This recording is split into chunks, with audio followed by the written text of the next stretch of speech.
Hi hello friends. இன்றைக்கி இந்த வீடியோவில் நம்ம என்ன பார்க்க போகிறோன்னா, கொஞ்சம் நாளைக்கு முன்னாடி கரூரில் நடந்த துயரமான சம்பவத்தை பற்றியும் அதனுடைய பின்னணியை பற்றியும் தான் நாம் இந்த வீடியோஸில் கண்டினியூஸாக பார்த்துக்கிட்டு இருக்கோம். இப்போ இந்த வீடியோவில் நாம் என்ன பார்க்க போகிறோன்னா, தாவேகா தலைவர் விஜய் கரூரில் பேசிட்டு கடந்து போனதுக்கு அப்புறமேலு அங்கே நடந்த துயரமான சம்பவத்தை பற்றியும், அங்கே கிட்டத்தட்ட 40 பேர் உயிரிழந்ததை பற்றியும் அதனுடைய பின்னணியை பற்றி தான் நம்ம இந்த வீடியோவில் பார்க்க போகிறோம்.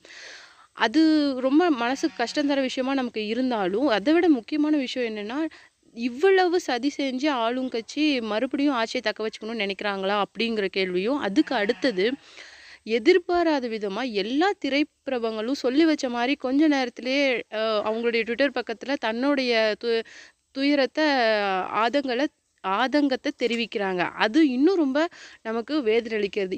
இதுக்கு என்னவோ தவேகா தலைவர் விஜய் தான் காரணம் அப்படின்னு அவங்க ஒவ்வொருத்தரும் சொல்றது இன்னும் கஷ்டமா இருக்குது.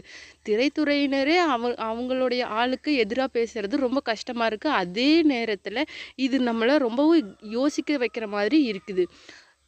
இந்த துயரமான சம்பவத்தை பற்றி அதுக்கு அப்புறமேலு ரஜினியும் அவங்களுடைய ஒய்ஃப் லதா ரஜினிகாந்தும் ஒரு என்ன ட்வீட் போட்டிருக்கிறாங்கன்னா, கரூரில் நடந்த விஷயம் ரொம்ப எங்களுக்கு ரொம்ப கஷ்டமாக இருக்குது. இறந்த ஒவ்வொரு குடும்பங்களுக்கும் நாங்கள் துணை நிற்கிறோம், இரங்கல் தெரிவிக்கிறோம். இந்த மாதிரி விஷயம் மறுபடியும் அரசியல் வரலாற்றில் நடக்கக்கூடாது. இந்த மாதிரி ஒரு புது கட்சியருங்கள் ஒரு எந்த விதமான நடவடிக்கை இன்றி இப்படி நடக்கிறது எங்களுக்கு ரொம்ப வருத்தமாக இருக்குது அப்படின்னு சொல்லிட்டு ஒவ்வொரு வார்த்தையிலுமே விஜயை சாடி பேசியிருக்கிறது நமக்கு நல்லாவே தெரியுது.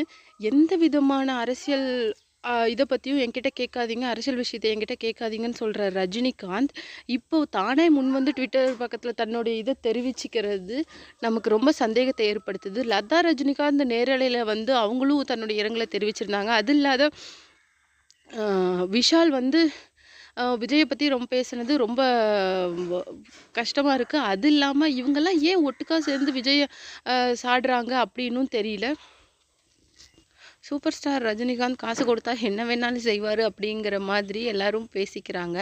அது மட்டும் இல்லாமல் அவர் வந்து இப்போ டிஎம்கேக்கு ரொம்ப சப்போர்ட்டிவாக இருக்கிறதும் நமக்கு சந்தேகத்துக்கு இடம் கொடுக்குற மாதிரி இருக்குது.